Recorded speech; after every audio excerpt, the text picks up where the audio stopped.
Hi, Anthony. Hi. How are ya? I'm absolutely exhausted. How about you? Me fucking too. Yeah. What are you drinking?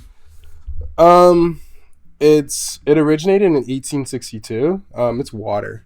Water? Yeah, Before absolutely delicious. 1862, people could only live like 3 days. Yeah, Yeah. pretty much. Yeah.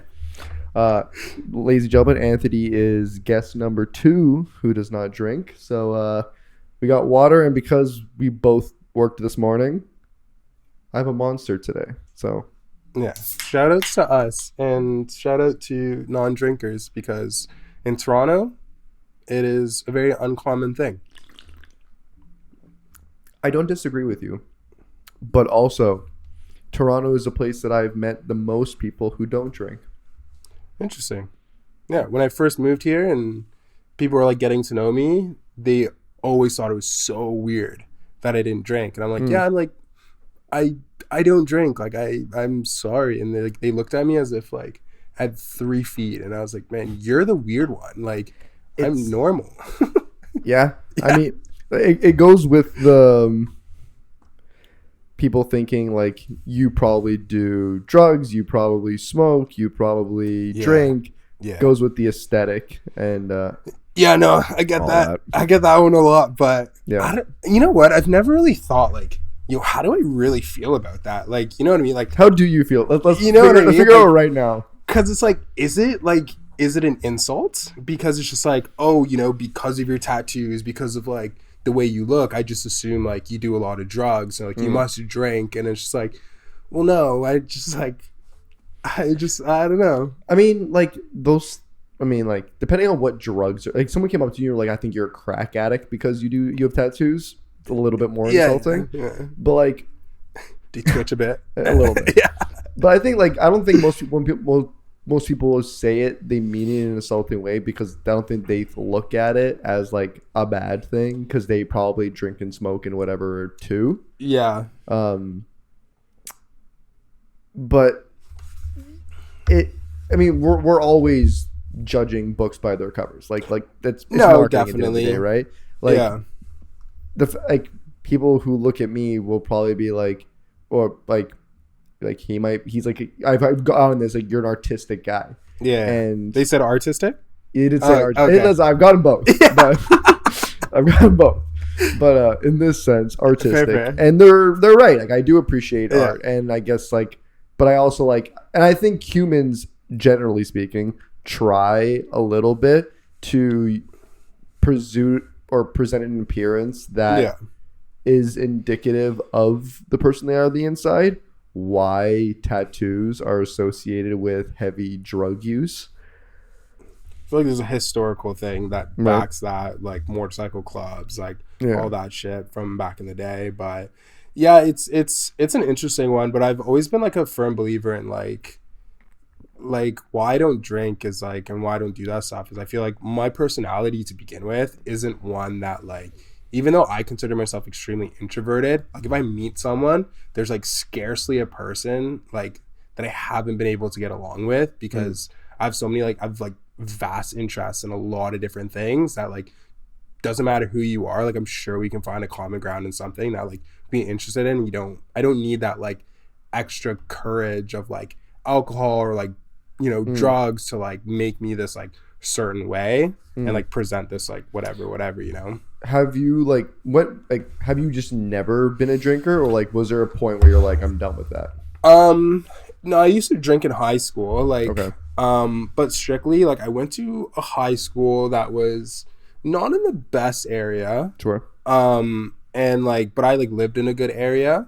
And so it was like I was trying to fit in. So like I used to in high school I wore like, Sean John jackets, like puffer jackets and baggy shirts and pants and like kind of lived like tried to live that like gangster life Yeah. or whatever. But like I went from like wearing Hollister to like that when I went to high school, and then like to be invited to things like I drank at parties. But when I was young, I got like an offer to play soccer in France, and so when I moved to France, and I was like with kids my age, and I was training all the time and doing whatever, I just had this thought, and I was like, why am I trying to impress these people. Like, I'm clearly better than them.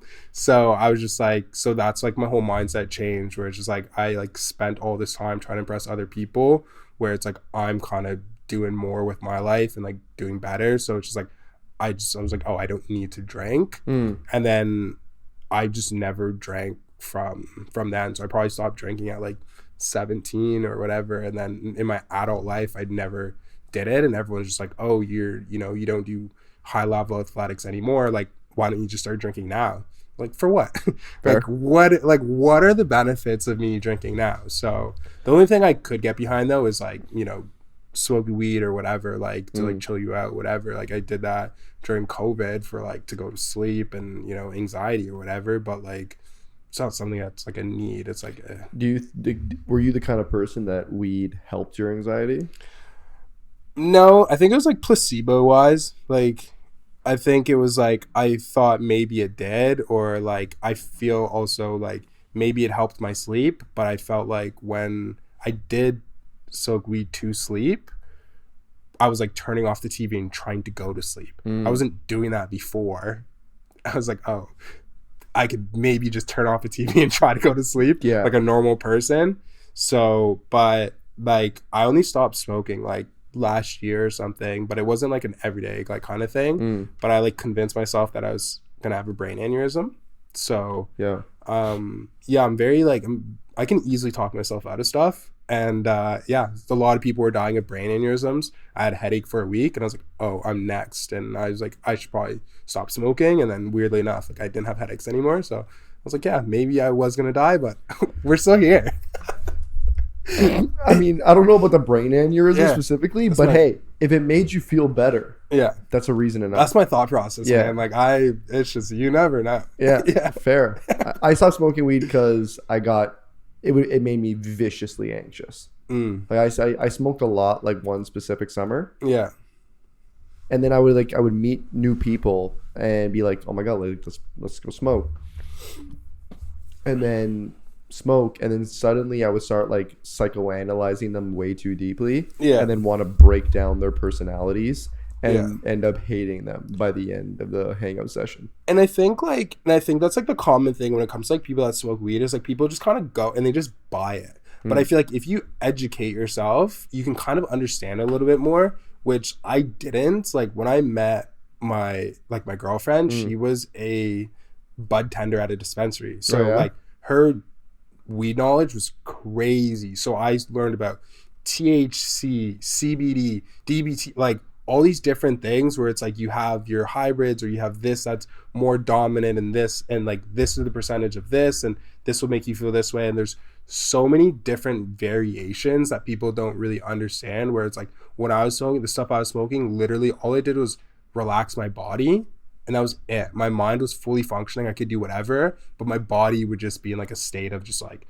chill. You know what I mean? And it's just like if you're like kind of smoking that way, you're vibing. There's like nothing really to like worry about in that way. But like I really try to stay away from stuff that was like THC heavy, where it's like it's your mind that goes and you just kind of like, oh my gosh, like this is kind of just spiraling into So I was like, if you do your research and you can find like that right strain or that right mixture that kind of gives you like that chill vibes, like minus the anxiety.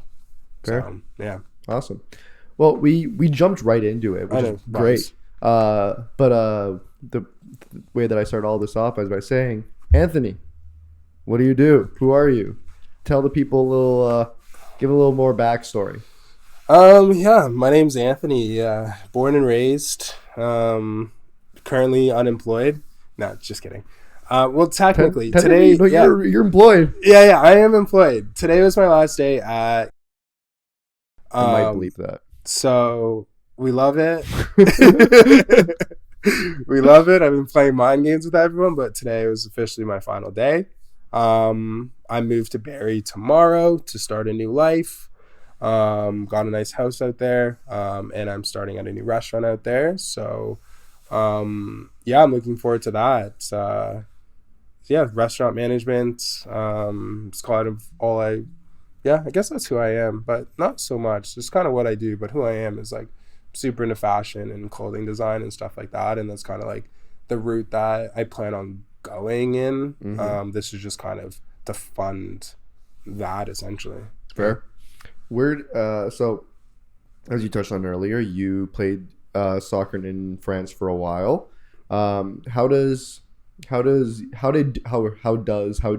you go from being a professional athlete to coming home, having that kind of take a backseat, and then transitioning into the service industry, fashion? What did that look like for you?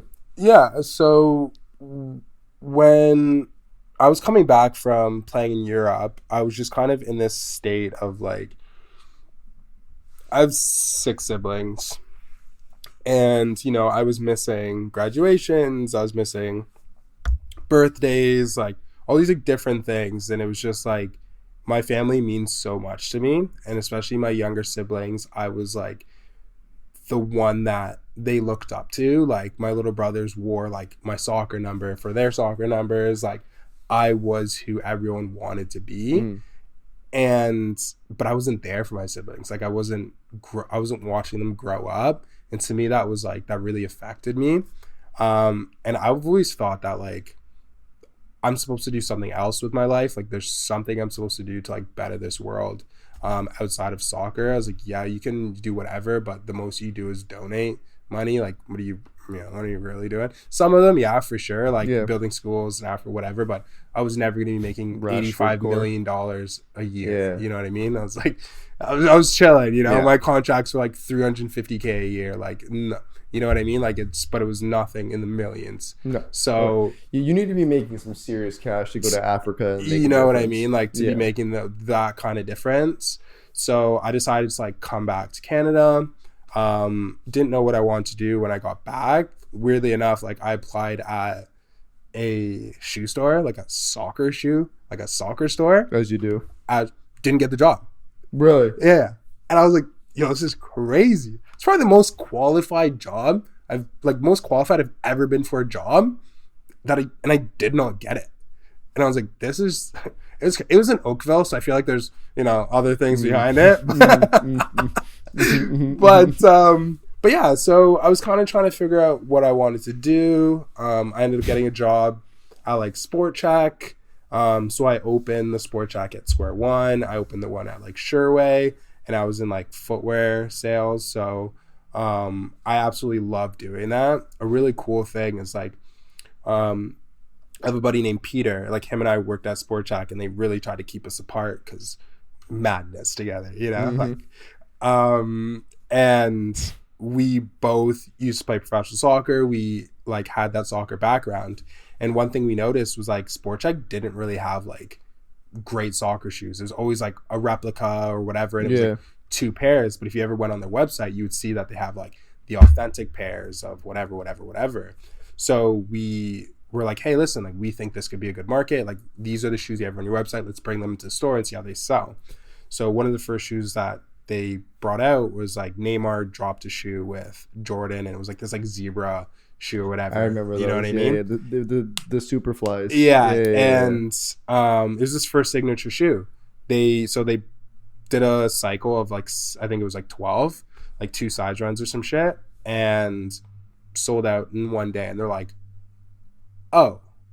And then next thing you know, there's half of a wall is soccer shoes, and it's just like boom, boom, boom. When the World Cup came, there was a soccer section, jerseys, balls, this, that, and it was such a grossing thing. And then it like moved on to different sport checks, and like it could have been timing, but I feel like it was highly influenced by like myself and my friend, because this was like a flagship location that we opened up. So it was kind of cool, and that kind of got me on that like, hey, I can make a difference in like an industry if I like kind of like put my thing into it, whatever. And then, so I thought that was like kind of cool. From there, I went to university, studied English language and literature with a minor in classical civilization studies and architecture. No, is it architecture? No, archaeology. A little bit different. A little bit different. Yeah. So loved it. And then I was in school to become a teacher. So yeah, kids suck. Where did the kids do fucking suck? Yeah. Where did service get into it? Yeah, that's a kind of a heartbreaking story, to be honest. But yeah, let's get into it. No, so pretty much, when I left university, I moved to Toronto, and I was in a really, really bad headspace, like mental health all time low. Like I was like straight out of a hospital in St. Catharines, straight to Toronto, and then within the first week of Toronto, I was back in a hospital due to mental health. Like it was so bad, but ultimately when I got to Toronto, I was looking for jobs, whatever, got a job at Foot Action in Eaton Center, which is a sub of Foot Locker, but it was like more high end when it comes to the brands. And so I was doing that, moved to Foot Locker in Dufferin Mall, was managing there, and then pretty much my cat got sick and I didn't know what was wrong. Like took him to the vet, and he just wasn't himself. And then I found out, like, we took him to the vet, and it was like $3,000 to like do the surgery or whatever. And I was like, okay, like I don't have $3,000, like, and I'm working as literally an assistant manager at Foot Locker, making $17 an hour, and I'm like trying to figure out things to do. Like he had like stones in his stomach, and they had to do operation, but they needed to pay him whatever. And then they gave him back to me, and I guess like they did something with his arm, and his arm stopped working. So then essentially, like, cost of life, we would have to amputate his arm, like all this stuff. So it was like this big thing, and I was like, how can I make money quick? During COVID, I became a TikTok influencer. Hit like 13K followers on TikTok, and I would like make posts. Like I was like, I don't have friends in Toronto, it's kind of still true today, but like people like reached out and was like, hey, like I'm gonna be a friend, whatever. And so I met this girl. She knew people that worked at Ruby Soho and Añejo, and she's like, hey, I could probably get you a serving job, because I was like, I need money quick, like I need tips, like I need to make money quick. So I ended up getting a job at Añejo, quitting Foot Locker. But the day I was starting at Añejo, my cat died. So it was kind of bittersweet, but like everything's like a blessing, because like had I not had my cat not gone sick and I needed that money, where would I be? You know what I mean? Like what could would I still be a fallout? Whatever. And like, so it's just, it's just, it was meant, as much as it was meant to be, you know what I mean? So my situation sucks nowhere near as much, but similarly, a girl who shattered my heart is the reason I'm in this industry. And and like, if I never met her and I never did what I did with her, and she never showed me her tip tracker statistics, and I never learned about how much fucking money servers make, I would have never gotten into the industry, and God knows what I'd be fucking up to right now. But that is really, how old was your cat, if you don't mind me asking? He would have been like 7 or something, like, so still relatively young, and he had a twin sister who I still have. Okay. So it's just like, just like one of those, like, it was like a tough one, but you know what? It's just like, it's just how it is. Right. Yeah. And then I know that you ended up being a manager at Añejo. Yeah. How long were you a server there before you were like, I'm going back into management? I was a server for 6 months. So essentially, like, when I did my interview for Añejo, like, it's King in Portland. Like, you can't get a job in King in Portland without experience. Like, it's a tough one. And knowing, you need experience and to know somebody. Yeah. And I essentially, during my interview, was like, I'm like pretty confident, like, my like skill sets, my work ethic and stuff like that, and maybe not myself as a person, but my work ethic for sure. And I was like, listen, if you hire me, I promise you I'll become the best employee that you have. And due to like that confidence, that's why they hired me. They're like, it's gonna be hit or miss, but if it's hit, we're golden. So within 6 months, I was ready, just like leading people. Like, after learning everything, like, I was just, took initiative on everything. Like, And I was like passionate about what I was doing, even though I didn't drink. Like I would try the different tequilas, like little sips of them, so I could like have that knowledge and like or whatever. And so from that, I ended up at a bar as a bartender at Añejo, which I realized like I did not love because it's a whole different world of bartending. Like it is, you're making 16 margaritas at once, like. Yeah, mentally draining. Like it's just, you're a superstar if you can bartend there. Like it's different.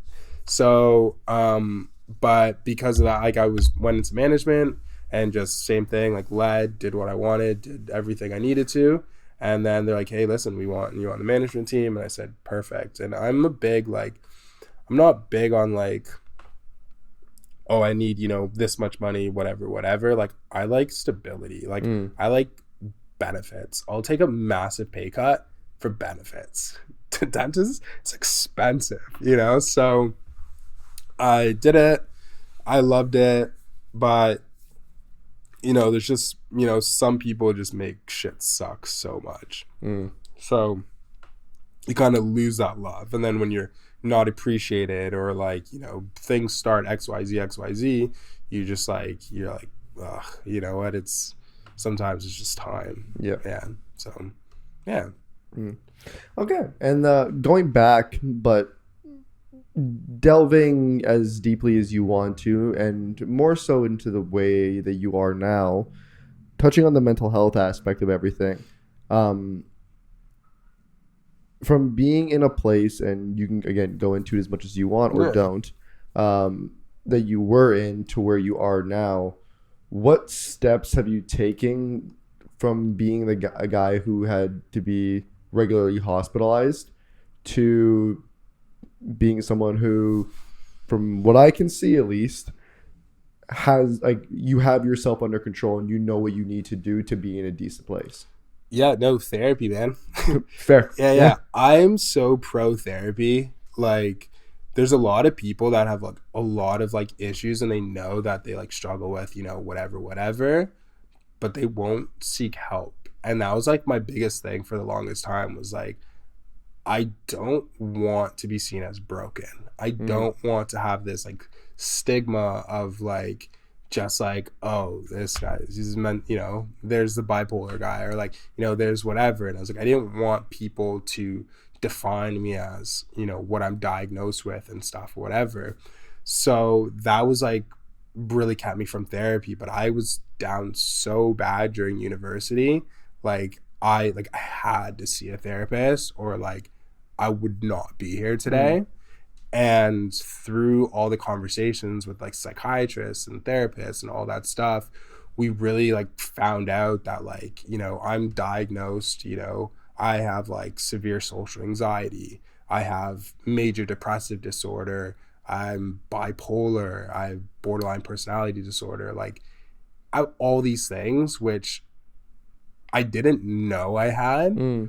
But when we're talking about it and they're like, oh, you have troubles making attachments. You have, this, you have this, like, this is why. And I was like, oh, that makes sense. It's like, oh, I thought I was just always a piece of shit and I was just a horrible person. And you know what I mean? Sorry to interrupt you, but do you feel like, so this is something that I battle with. Do you feel like it was like, it helped you having a label for what you were going through? 100%. Yeah.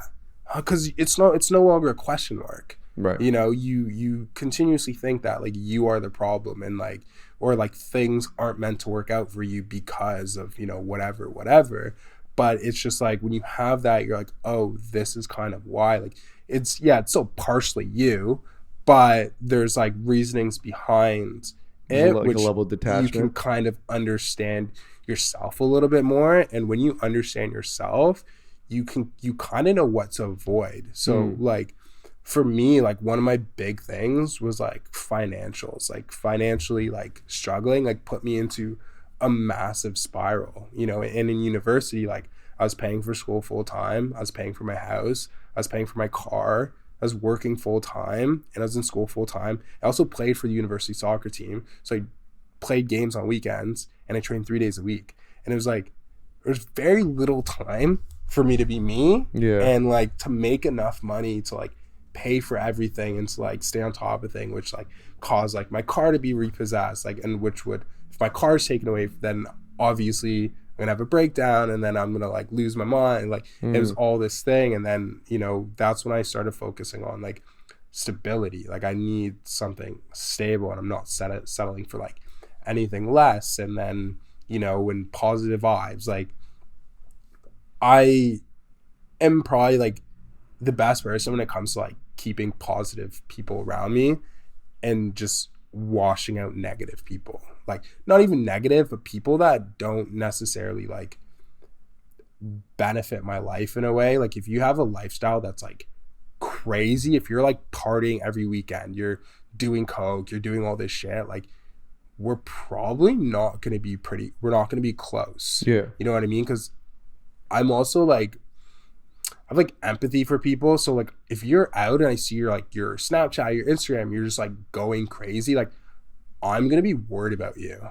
And it's just like, it's not my responsibility to worry about you, but it's like because I care about you and like everyone that like is in my life that's like my friend, I like deeply care about. And so it's like, yeah, I'm gonna worry. Yeah. You know what I mean? It's just like, but I don't need to. And it's like I just kind of don't need that like that kind of vibe and that kind of like lifestyle or whatever. So I just kind of stay away from like, you know, things that just don't suit my like happiness or has the ability to like maybe like ruin my happiness or like kill my vibe or whatever. And I just like, I'm like, yeah, I just like I don't need it.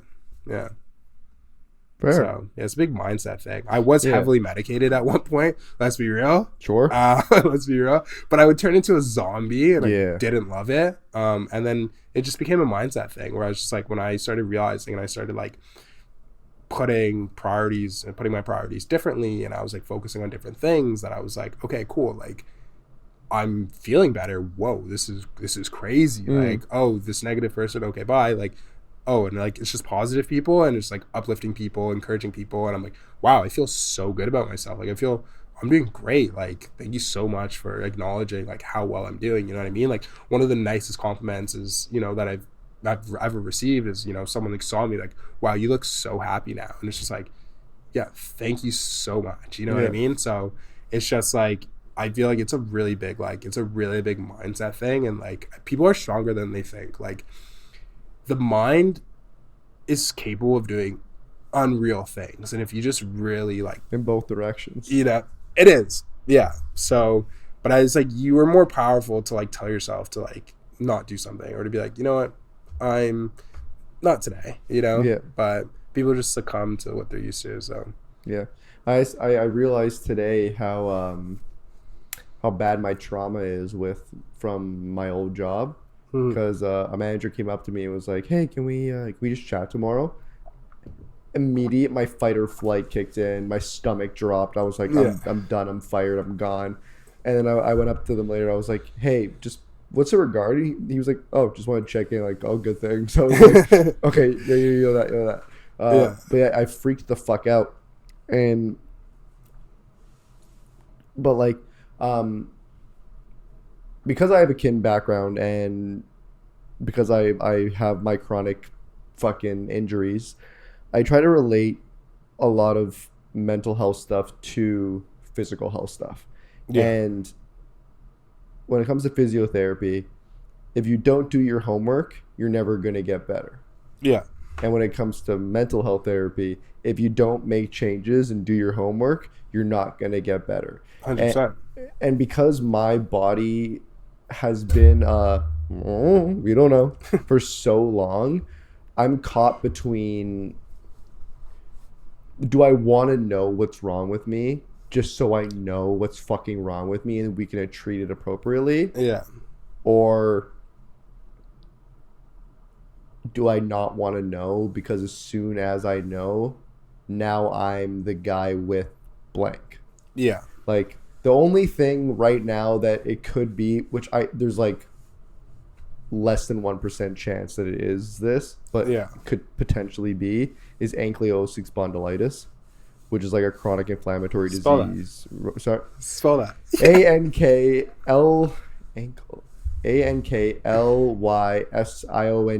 ankylosing,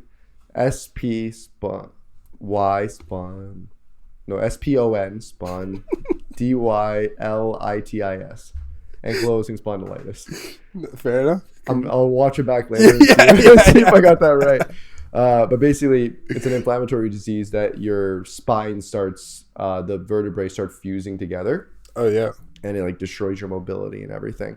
But I have great mobility, even though I have pain, so it's probably not that. But nonetheless, but if I become the ankylosing spondylitis guy, when girls have to like, oh, like Phil, go do blue collared work. Like, can you bring that chair there? They're gonna be like, oh no, don't tell Phil to do that. He has. I honestly thought you were gonna say something totally different.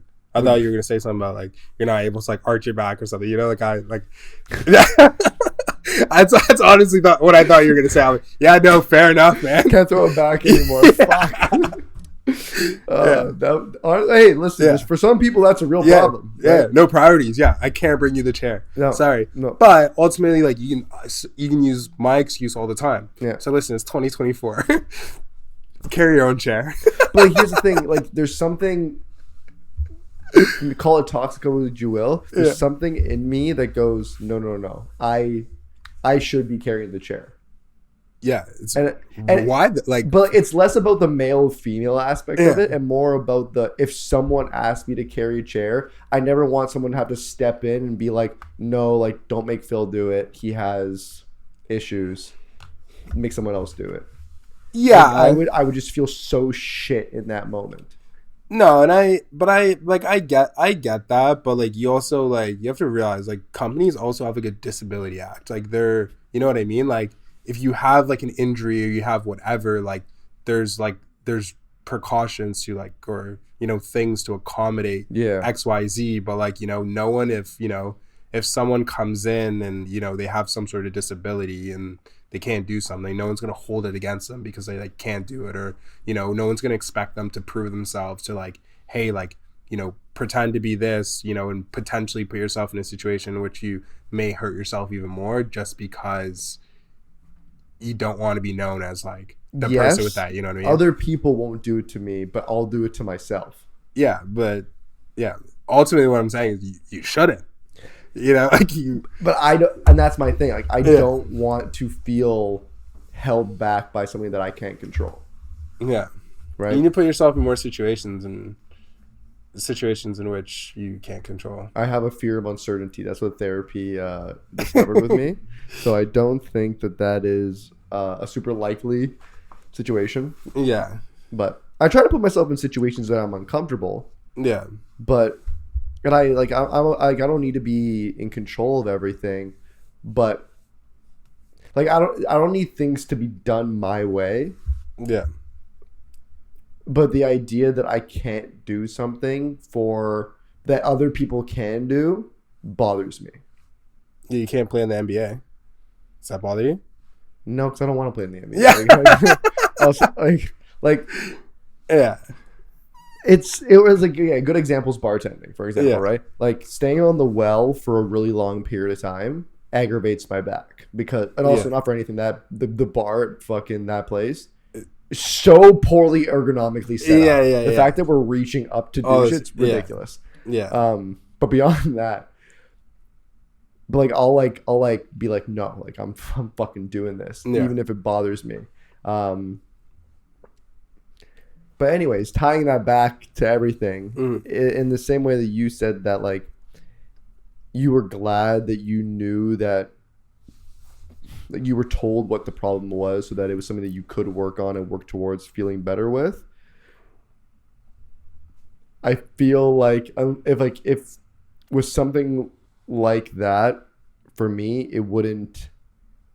I wouldn't feel the same way, which is where I'm scared of getting that information. Because you're scared of finding out information that may restrict you. Yeah. Yeah. But ultimately, you know, you gotta think if you don't find out, you will restrict you in the future. Yep. You know what I mean? And then you'd rather have a plan now and like deal with things now, and then, you know, God forbid you're on a cane or walker in 10 years because of your own pride, you know what I mean? Like going back to the bartending thing, like you want to be on the well, you want to be swinging those drinks, but like if you have a team with you, everyone's there to relieve each other in those kind of situations. Your arms get tired when you do it or whatever. Like, it's not a one person team unless you're bartending by yourself. Like, that's a whole different thing. But the way yeah, but the way it's set up is that you have your team around you to get you out of those situations, to give you that little break. And then you'll find that, like, yeah, maybe you can do it in 2-hour increments where it's like you can fly for 2 hours, and then it's like, hey, like, can you take over? Like, I'm just gonna, I'm gonna touch wood and like deal with guests on the wood for the time being, like, as gives your body time to rest. And then, you're like, hey, cool, like, you want to swing back, and then like, let's boom, boom, boom. And then that way it's, it's also about longevity, it's how can you prolong your body and like the pain, and like not put yourself through all this pain for, when you get home, you just lay down, you're like, and it was ironic though. And like, one of the reasons I don't think it's that problem was yesterday. Maybe it was the sun, maybe my physiotherapy's been doing a good job. I don't know. Felt fucking great yesterday. My body has not felt as good as it has yet since yesterday in a long time. Oh, that's good. And I was like, wow. Like, I went to bed last night and I was like, I haven't gone into bed and felt like this in a long time. It's crazy. But transitioning out of chronic back issues, where did the fashion stuff come into play? How did you discover that side of things? I've always been told that I have really nice fashion. Okay, better than, like, where did like the making your own clothes kind of come into thing? That was just like, I just had a boredom. Like, okay. I just wanted to learn to sew, and then I got just like be flipping through TikTok, and then I would see people just like kind of making stuff out of bed sheets, making whatever, and I was like, that doesn't look too hard. So that's kind of where that started. And I was like, I'm pretty sure I can do that. But I wasn't too sure yet. I still wanted to learn to sew, and like one of the first things I learned to sew was like a button-down t-shirt that, like, in hindsight turned out like a 7 out of 10, like, 6 out of 10. Hey, like, for a first time. Yeah, honestly, if you see it, you'd be like, oh, it's kind of nice. But when I think about it, I'm like, I definitely could have done better. Yeah. But I was like, I was still learning. And then I like transitioned into tote bags. And then I was like, oh, I really like this. Like, tote bags are cool. And then kind of when I first started, I couldn't do a straight line. And I was like, how do you do a straight line? Like, this is ridiculous. But kind of when I got that down, I was like, okay, like, let me tear apart a sweater and like try to put it back together and then kind of figure that out. So I did that, and I made my first sweater, and I like posted about it. Everyone's like, "Oh my god, this is so nice!" Like, and I was like, "Oh, thank you." And then I've kind of just really enjoyed it, and like people like it. And then I got an offer from a store downtown to like sell my clothing out of their store, which I originally was gonna do, and that's kind of what got me making more stuff, was because I was prepping for that. And they were asking me like, oh, how many sweaters can you make in an hour? And so I was trying to figure that out. And then it got to a point where I was like, I'm making this stuff from scratch. Like, and I was like, I can make one, like, yeah, I was like, I can make one. I can make a sweater in an hour. Is it going to be amazing? Probably not. Like, the stitching might be off a little bit. Like, it's like, it's how much love do you want? Like, how well do you want these things to look? And they also, like, they wanted to sell my stuff for like $40 a sweater, $40, whatever. And I'm like, okay, fair, but like, I'm also not a sweatshop. Like, I'm a human being. Like, you know, like I can make one, and I can make a really quality sweater in like 2.5, 3 hours if I really sat down and like did it really nice. But if I'm spending that kind of time, like, I'm selling it for $100. You know what I mean? Like, you're not, $40 is like, just like a Nike hoodie. It doesn't cover labor. You know what I mean? So let alone the fabric, materials, whatever.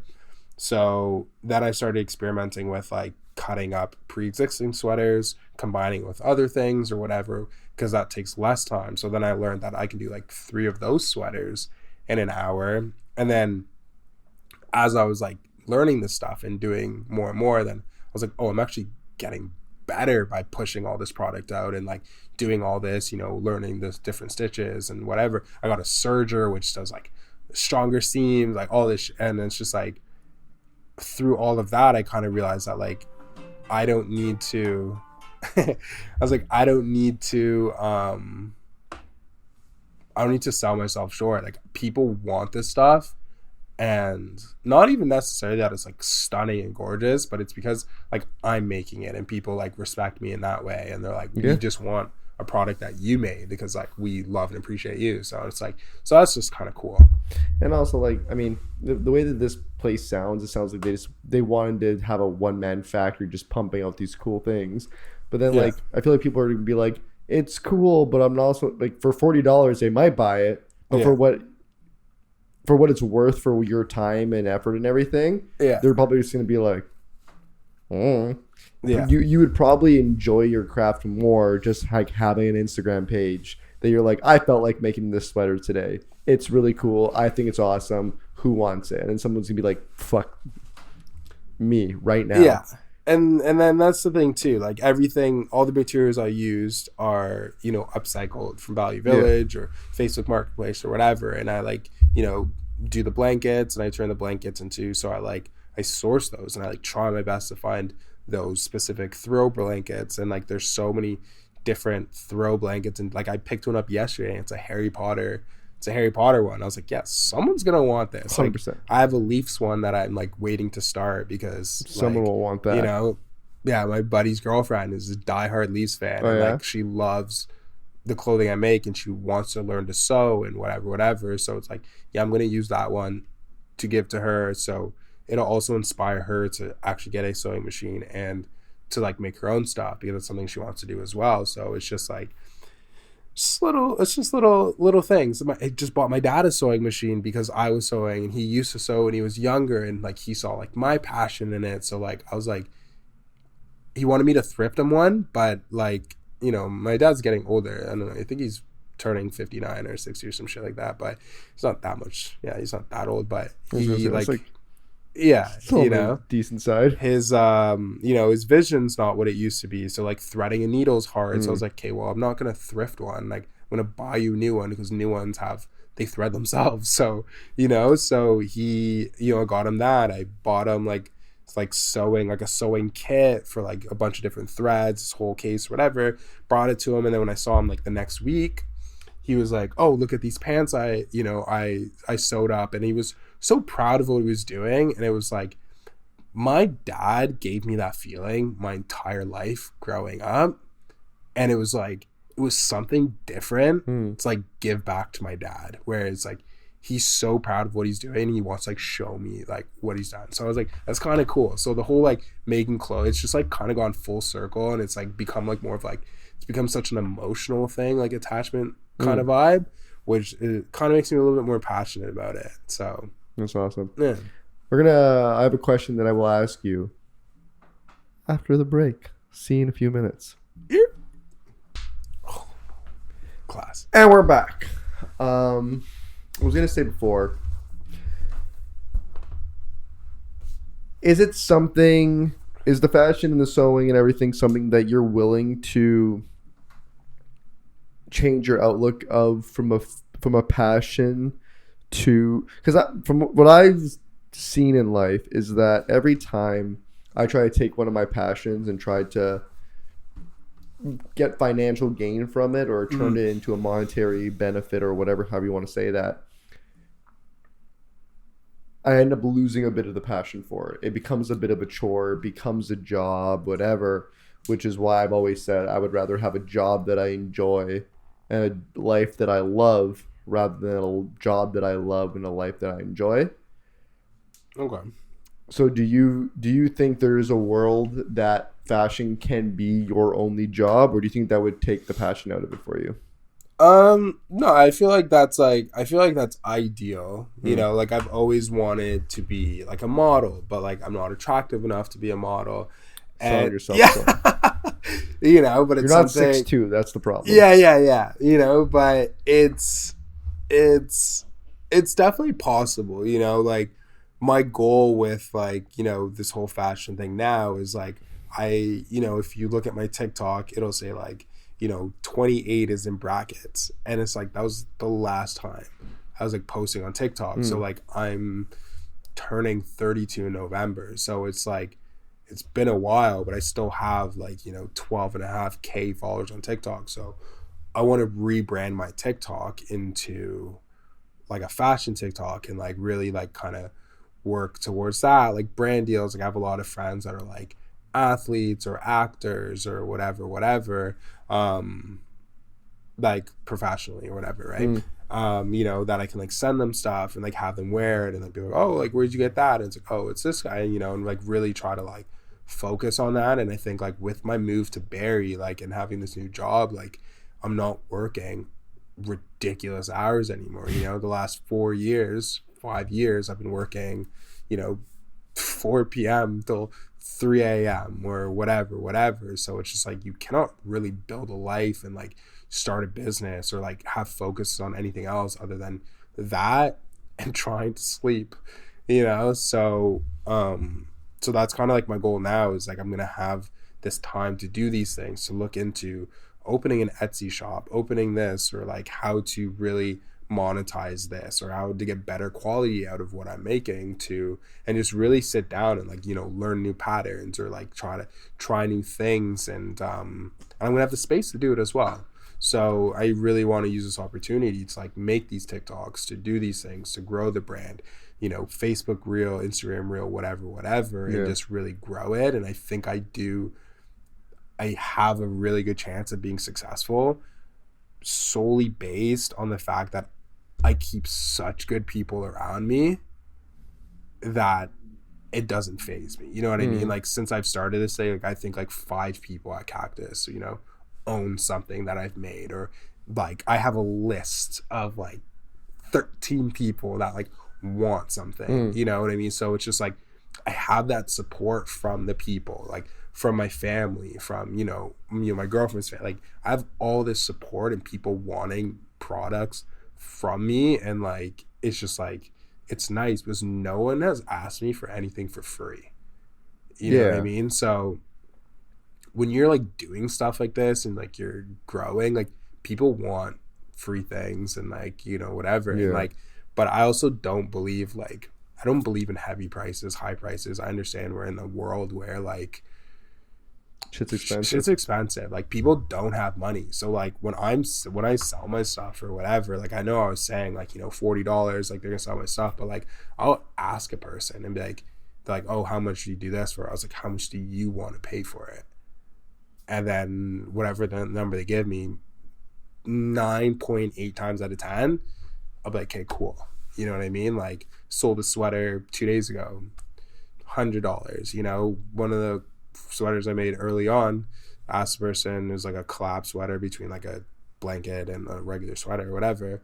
And I was like, how much? And she's like, oh, like, would you take $40? And I was like, yeah, okay, cool. Like, you know what I mean? It's like, it's not any different. It's just like whatever you can pay and you want to pay to have my work. Like I just appreciate you wanting something that I made. You know what I mean? So yeah, I'm not really money driven. So, but like I would still love to make a business, but I like the upcycling factor. I like, you know, I want people to pay what they want to pay. And that's what makes it kind of difficult selling it online, like on like Depop and stuff like that, is because I have to put a monetary amount, but like I don't want to. Yeah. You know, so it's like, tell me what you want to pay shipping, and we can work something out. You know, it'd be cool if you could have like a website that you could put like a bidding thing on. So if someone's like, I want to pay $20 for this. Someone's like, well, I'd pay $30 for this. Well, someone's like, I paid, and then suddenly it's way more than you would have even listed it for as a buy now, and you're like, wow, someone wanted it that badly. That's awesome. I feel like something like that probably does exist. Like I feel like there's very few things in this world that does not exist already. Yeah.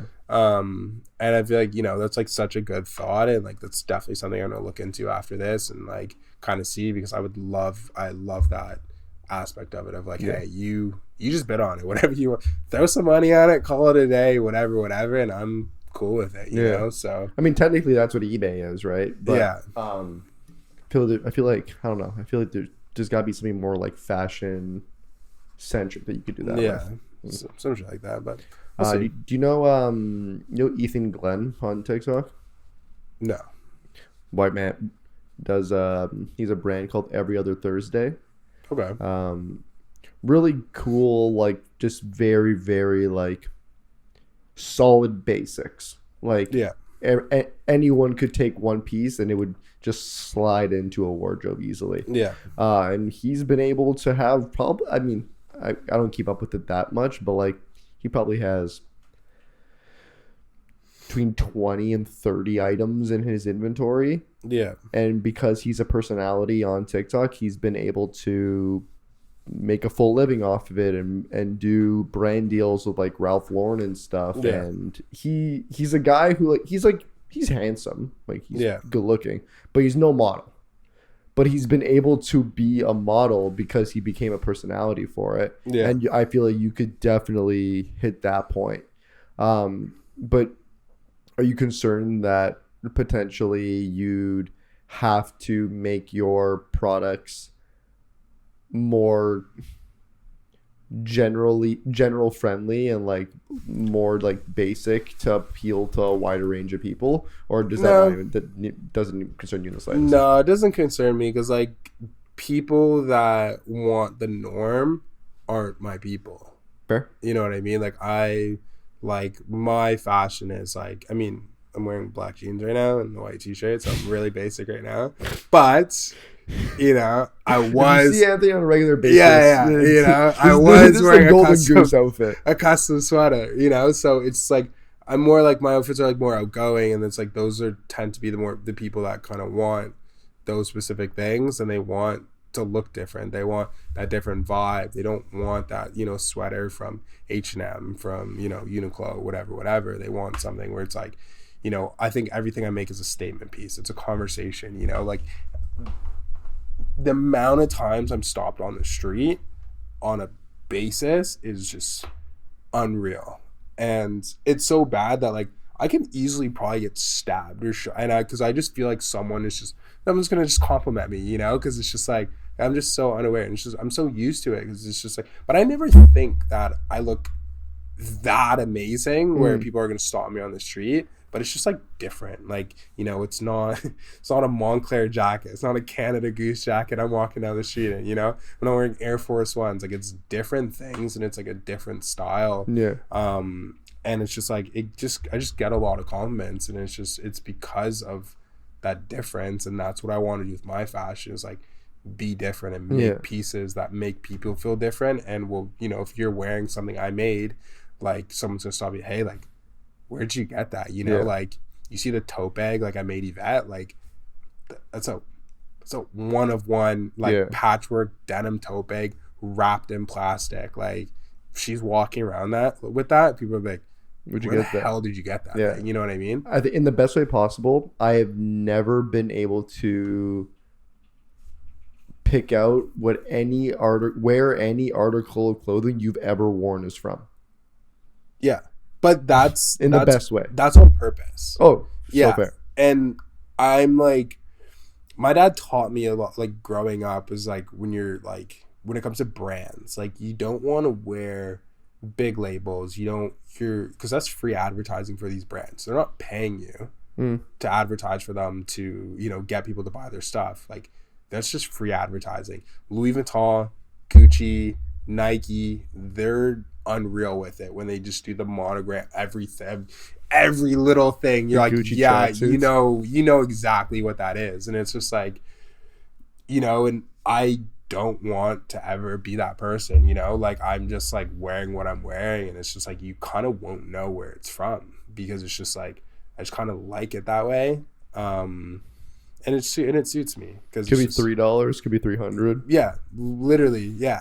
And then, you know, that's the craziest thing about, like, so every outfit I wore to work, like my management outfits, everything was thrifted. No outfit I wore was more than $20. But it's like, but you would think that I'm wearing this expensive outfit, whatever, just based on the way it's styled by whatever. But it's like everything I wear is thrifted. But then I come into work in the winter, and like my like long green jacket is like an $800 jacket, and it's just like, you know, Everyone's like, yeah, you know, like, yo, you really like this jacket? I'm like, yeah, kind of expensive. I'm trying to get my worth out of it. Yeah. Yeah. So, but you know, but that's the thing. I've kind of got my, you know, I love the jacket, whatever, but like I'm gonna sell it for next winter because, you know, I've had it for 5-6 years now, and it's just like, you know, I'm ready to do. You know, I'm also moving up north, so I feel like I need something a little bit warmer. But like, Yeah. but yeah, it's definitely a purposeful thing where I don't wear a lot of stuff that like, you know, shows other brands, because it's like, yeah, you don't pay me to advertise for you, so it's like I'm not wearing Nike, you know, Not head for to toe. anything, but like maybe it's because I've seen so much of it. But if I see someone walk in a full Gucci Oh, tracksuit, it's the worst. A, it's the worst. Yeah. B, I'm immediately assuming it's fake. Yeah. But you also like, Because not for anything, people that can afford a full Gucci tracksuit aren't buying a full Gucci tracksuit for the most part. yeah, but and you're also like, and that was my thing too. Like when I was working at Añejo, like you're coming to Añejo in like a Louis Vuitton hat, like whatever, you're wearing all Louis Vuitton, all Gucci, whatever. You're coming during happy hour, like you don't have money. You know what I mean? Like You have money, you don't. Who are you flexing on? Come during not happy hour and pay full price, and like, you know what I mean? Get And the that's like, really expensive tequila. yeah, and that's like the one thing I found like in the service industry is the people that wear like most of the designer stuff, they're the ones that are less likely to ever tip you.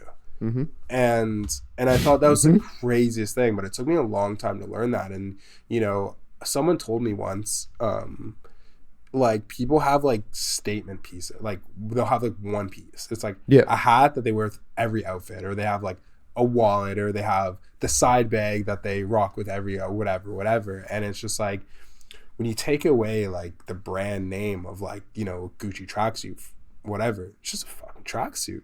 No one looks good in a tracksuit unless you're an athlete playing a sport. Like, Yeah. it's not a fashionable thing. Like you don't look as cool as you think you do. And you know, less people are being like, oh man, I wish that was me, than you think. Like how you think all eyes are on you, you know? Like there's a guy that lives in my condo now.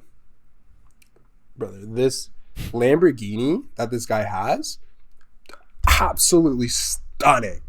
Stunning, right? But he will take it out and he will just do laps around the block in Liberty Village. Just laps in his Lamborghini. I cannot think of anyone more of a loser than someone that's just doing laps to show off their car or whatever, show off their wealth. Like, Yep. I think your car is cool, but like, you do this 3 times a week, 4 times. Like, what do you doing? Want people to know you what have that car. Exactly. Yeah. And it's just like, it takes away everything. And like, people are so concerned on image, what people think of them, you know, what, you know, the perception is of whatever, that is just like, it's ruining society. So I have a Canada Goose jacket. yeah. I don't have it because I'm like rich flex. I have it because it keeps me warm in the winter and we live in Canada. Yeah. I have never, ever, ever been complimented on that jacket because I don't think it's fashionable. I don't wear it to flex. I'm like, it's my winter jacket. I'm cold. Yeah. I have a one of one patchwork Carhartt jacket Yeah. that I get complimented on all the time. Thrifted that. Yeah. I have a Kellogg's Cornflake Racing jacket. You wore that today? Thrifted. Vibe. Get complimented on it all the time because they're like, that's cool. It's fun stuff. It's not like, It's different. yeah. And like, as for the statement piece thing go, when I was a little bit younger, I cared a little bit more about designer because 100%. You want your kid. Yeah. Yeah. and like, For sure. especially where I grew up, like I grew up in an actually rich neighborhood. Yeah. So like being around actual rich kids and like knowing that stuff was real because daddy has money No, made me want to fit in. Yeah. So I have my only like, I mean, I've bought a few things, but like my only main designer item that I really put into that category is I have a Burberry dress shirt. Yeah. I wear that shirt so infrequently. I never wear it. Yeah. because it's so hard to wear with anything. Yeah. Because it like Is it like that brown, like it's kind like of the brown Argyle? Burberry pattern. Yeah. That's a hard. It's a hard Because wear. I can't put other pattern stuff with it because it clashes. Yeah. Other browns don't go with the other colors. It just doesn't work. Yeah. The only way that I can wear it is by itself or underneath a sweater. Yeah, and then it's like, then what's the point? Exactly. Yeah. And it's a fucking like $500 shirt that just sits in my closet. Yeah. For what? Yeah. For why? It's it's a crazy one. Like, I personally don't have anything designer that I know of.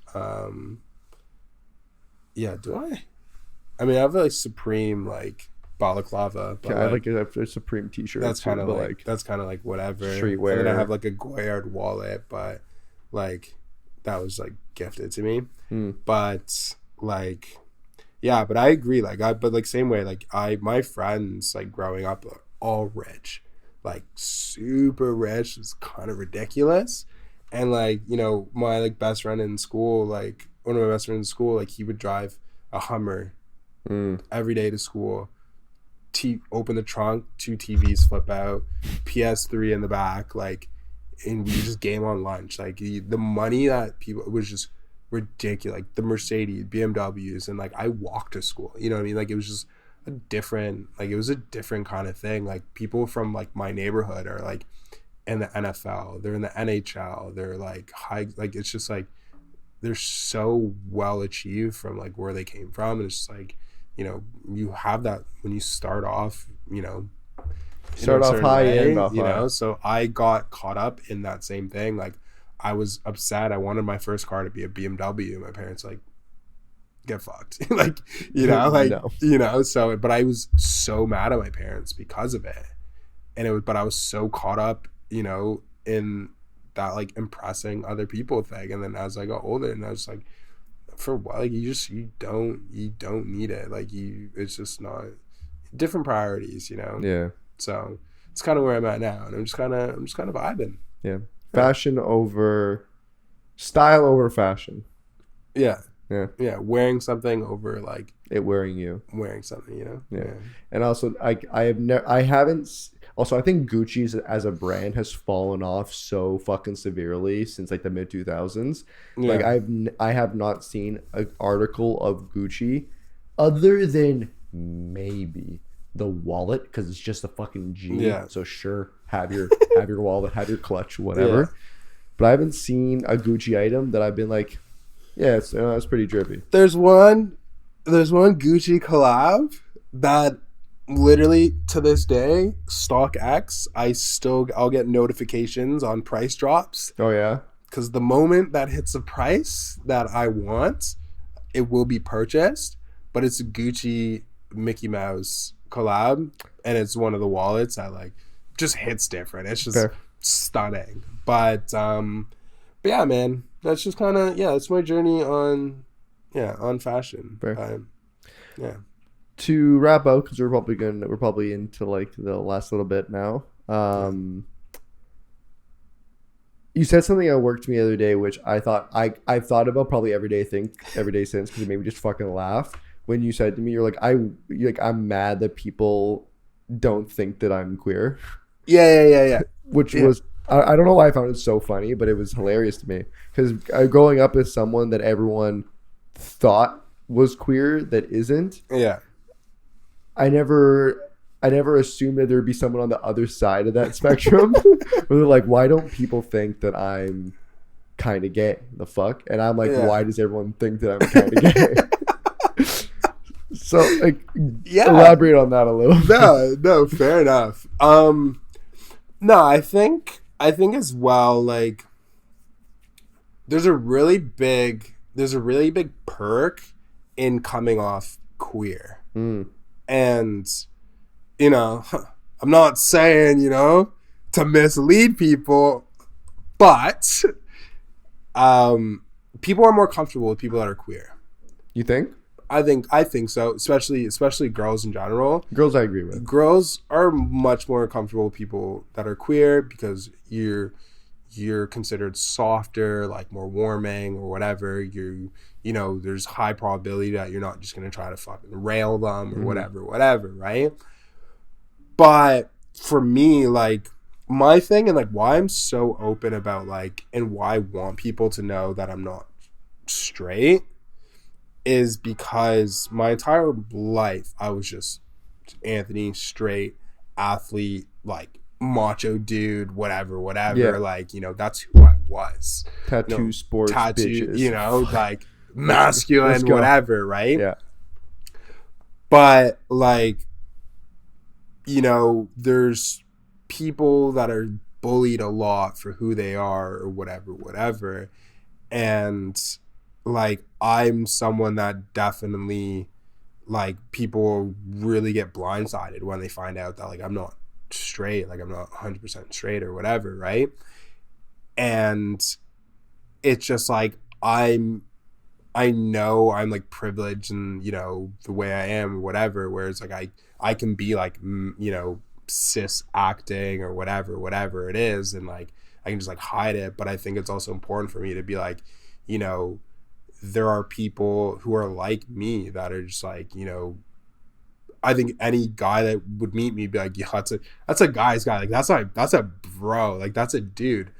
But if I'm like, oh, I'm gay, like they're not gonna see me the same way. Like it's like, oh, you're no longer like that dude, but it's because like, because I'm not like a woman chasing dude or whatever, you know what I mean? So that's kind of why like I try to use like my platform to be like open about it, where it's like people can look like me and like still not be straight and like still whatever, like, yeah, I'm absolutely covered in tattoos and but I just think it's important to just like, I don't want people to see me as as a straight male, because it's just like, that's just like not who I am. And it's something that like took me a long time to like get out of and like being comfortable with. So it's like, I don't want people, I want people knowing like, I'm not straight, like I'm clearly queer, and I think, but I was like, I don't know what I need to start doing again, but but yeah, I don't think it's an insult that people think, I don't think it's an insult that people think that you're queer. Like, I don't take it as an insult anymore. Yeah. When I was a kid and like it was like, you're gay, get bullied. Yeah. When it was meant as an insult, I took it as an insult. Yeah. Now I'm just like, nah.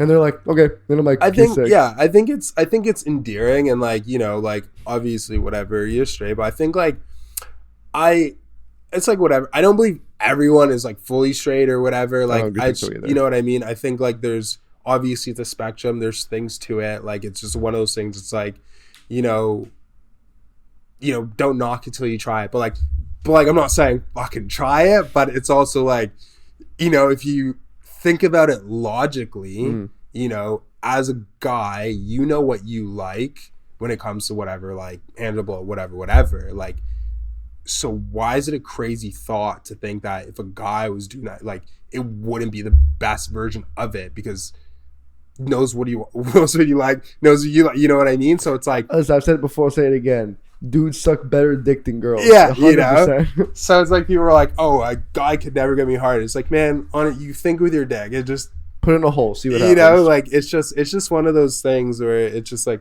it's such a weird concept, but some people are just so caught up on it. But like personally, like I have like, my whole following from like social media was from like, me documenting my like LGBT journey and like coming out and whatever. And then through that, like through all that, I kind of learned that I was still very uncomfortable, even though I was uncomfortable with who I was or whatever. I was so uncomfortable being in a relationship with a guy where like, but I did not know what it like. I was trying my best. Yeah. But there was just something that just I could not get past, of like going out to a restaurant, holding hands in public, where it was just like, I could not do that to someone else, where it's like, if that's something they want and I can't hold their hand in public, or I can't, like, I'm uncomfortable, like, going to a restaurant, whatever, like, it's not fair to that person. And it's just like, and then I had really bad experiences, and like I got like the shit kicked out of me from, you know, a A guy guy you that wanna I invited over, like was just like punching me like as like a sexual thing, and like literally like I was so uncomfortable, like physically sick, and I was like, fuck this shit. Like I was just like, and so I just had a lot of You use like a window into what women have to deal with. On a yeah, regular I was basis. like, yo, this is crazy.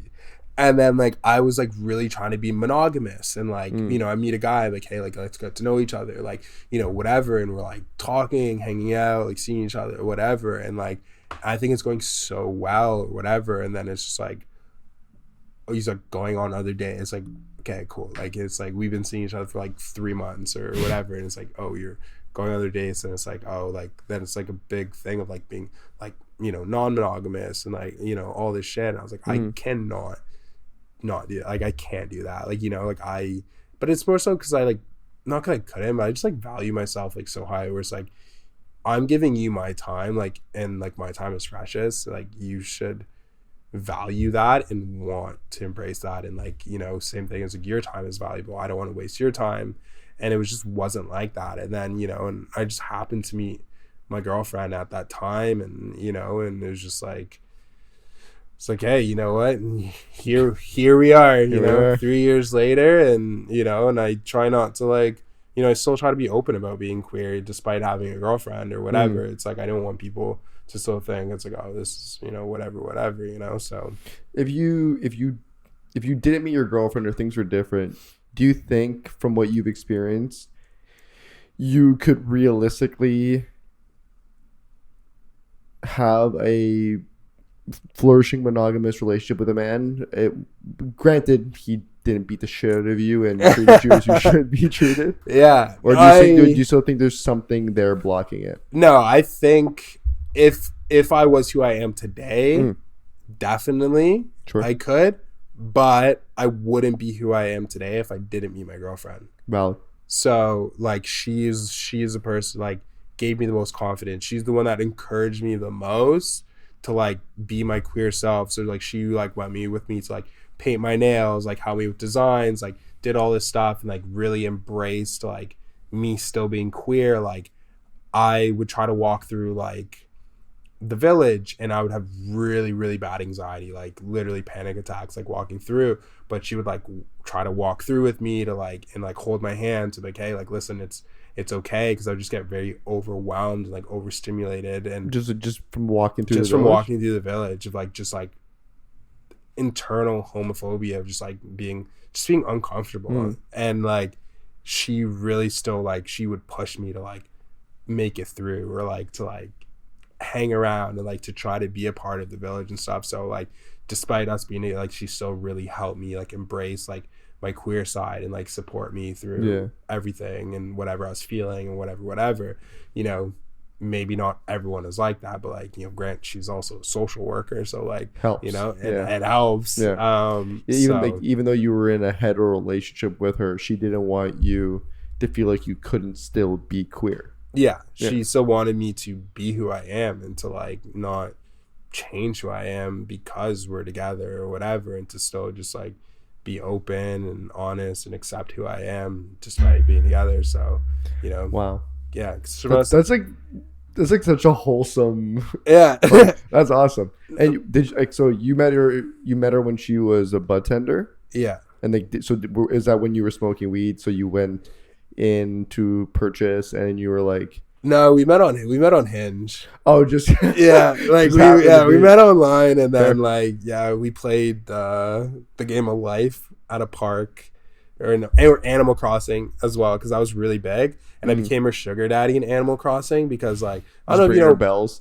Yo, literally the turnip market. I was literally Pablo Escobar of the turnip market for Animal Crossing. Like I had millions and millions and millions and millions of bells, and I would give it to her for her island. So she could go buy like, and her friends would be like, "How do you have all this money?" And she's like, "Don't worry about it." But it's crazy too, because weirdly enough, like, going back to fashion, is on Animal Crossing, I would recreate clothing brands. So I had like Supreme sweaters, Louis Vuitton sweaters, like all these things that I would redesign through Animal Crossing that I would make my dude wear like or whatever. You It was guys just dripping, and I was catching butterflies. literally just dripped out, you know?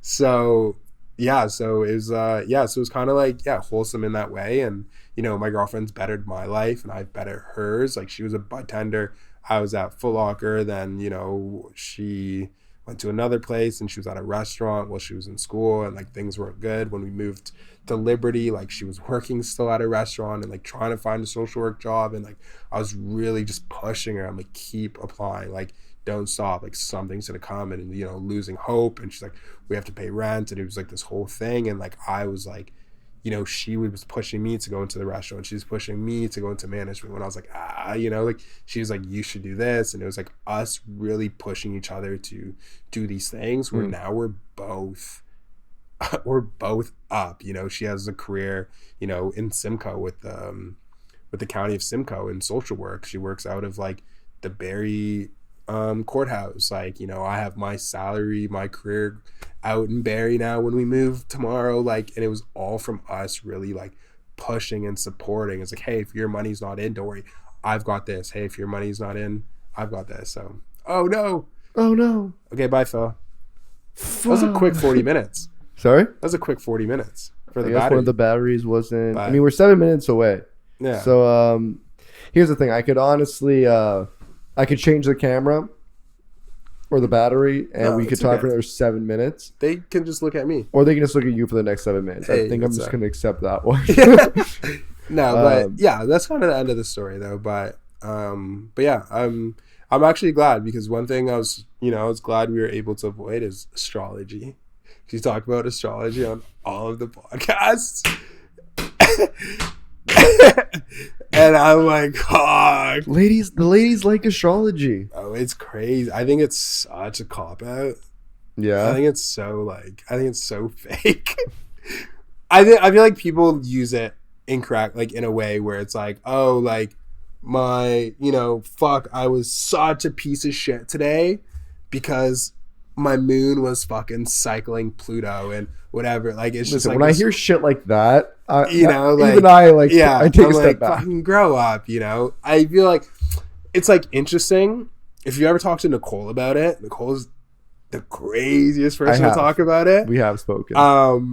But like when you listen to her talk about it, you're just like I can almost kind of buy it, but I'm still like, you kind of sound like you're out of your fucking mind. Listen, I love me a little Delulu crazy psycho rocks, fucking astrology, crystals, which cast a spell on me, and my heart is yours.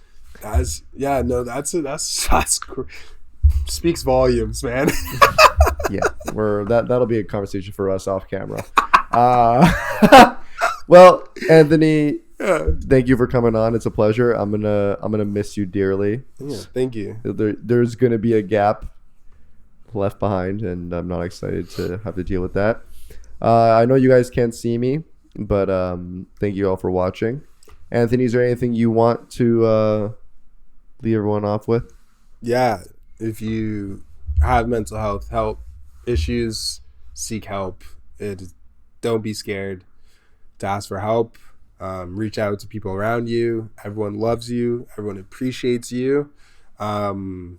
People just aren't really the best at showing it all the time. So never be afraid to, you know, be vulnerable or seem weak, because at the end of the day, we're all human. It's all first time living this life. So there are going to be errors. So yeah, you know, peace and love. And you know what? You guys know that's how I end my videos. So thank you guys all for watching or listening to the Philip and the Devil's Therapist podcast. Have a wonderful day. And Anthony, you want to say it into the camera because I can't? Have a wonderful day. Peace and love. Peace and love. Have a good one, guys.